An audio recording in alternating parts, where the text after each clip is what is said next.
2 of Introduction to the Core. Now before we get started, I wanted to run through the key topics that we covered in lesson 1. And there were 4 of those. The first one was, what is the core and what are the key muscles that were involved in the core? Second was to talk about what are the key movements that the core should be able to do for high level functionality. 3 was I touched on pelvic tilt and abdominal bracing, which we're going to spend a fair bit of time today on. And the last topic was really I introduced 3 general introductory core exercises that if you haven't yet started, I'm keen for you to try, because these will form the basis of good core strength that we can then build on when we do some more advanced exercises further along in the course. Now in terms of today, there are 3 main topics I want to cover. Firstly, I want to dig deeper into pelvic tilting and abdominal bracing. 2, I want to talk about posture and the core's role in having good posture. And finally, I want to talk about a topic I'm calling the tricky hip flexor. And this is why these muscles are quite problematic when trying to develop a good core. Let's get started.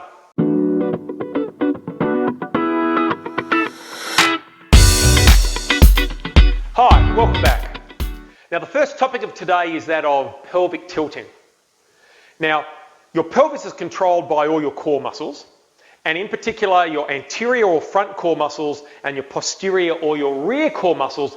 They are mainly controlled in whether you've got a forward tilt or a backward tilt or a neutral tilt, and depending on the strength of those muscles, if they're balanced between the front and the rear, you most likely have a neutral pelvic tilt, which is the ideal tilt position to have for best functionality. But it may be that your front muscles are stronger than your rear muscles, or vice versa, or your front muscles are less flexible than your rear muscles, or vice versa. And in both of those cases, that will then generate either what's known as an anterior pelvic tilt or a posterior pelvic tilt, and both of those tilts are not ideal and often lead to stress on a particular part of the body. In particular, with the anterior pelvic tilt, the lower back or lumbar spine often gets quite loaded, which is what you don't want.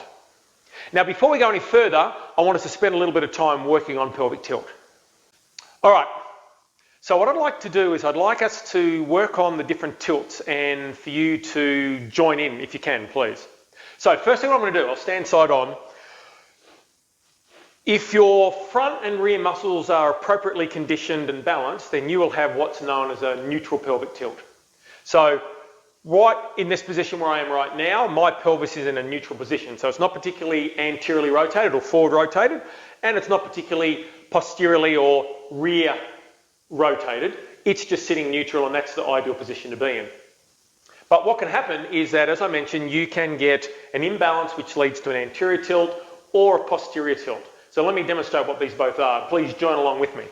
So an anterior pelvic tilt, that's one whereby your pelvis, I've put my hands on my hips, my pelvis now rotates where the top moves forward and the rear moves backwards, and that kind of has my backside sticking out.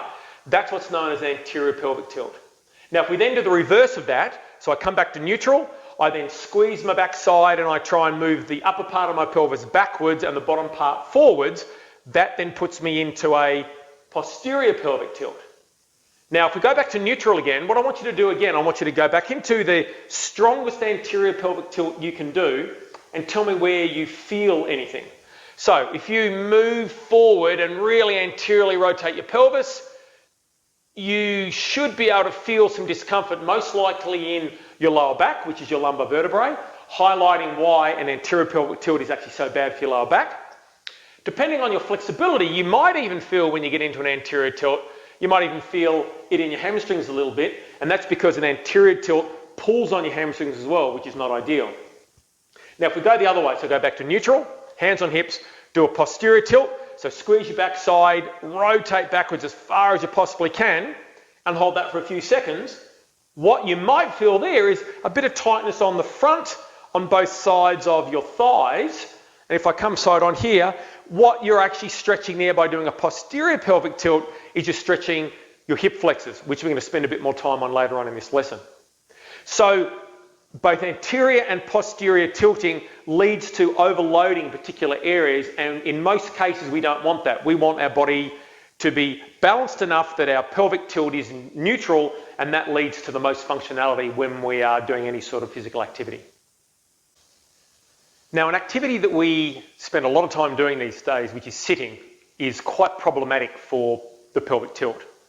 We find there are two different types of sitting that leads to two different problems. The first one is if you sit, we are in quite a good ergonomic position where you're sitting quite upright. What can happen is that your pelvis can be placed automatically in an anterior pelvic tilt, as you can see in this image here. Now, the problem with that is, particularly if you spend a lot of time sitting, is that your hip flexors will get short. And so when you stand up, your hip flexors will remain short and they will pull your pelvis into an anterior position when you're standing, which just further overloads your lower back. The second way to sit is in a kind of a lazy way where you will lay back and have a posterior pelvic tilt. That's problematic in itself in another way, in that you've now rounded your lower back, and your lower back should have a small arch in it for it to be in a neutral position. So you've removed that, and also in that lazy sitting position, you have minimal core engagement, so you're not training any muscles at all, and both of those different types of sitting can be problematic in the long run. So what I want to do is I want to kind of show you two things that you should do after you've spent some time sitting, depending on your sitting style. Okay, so let's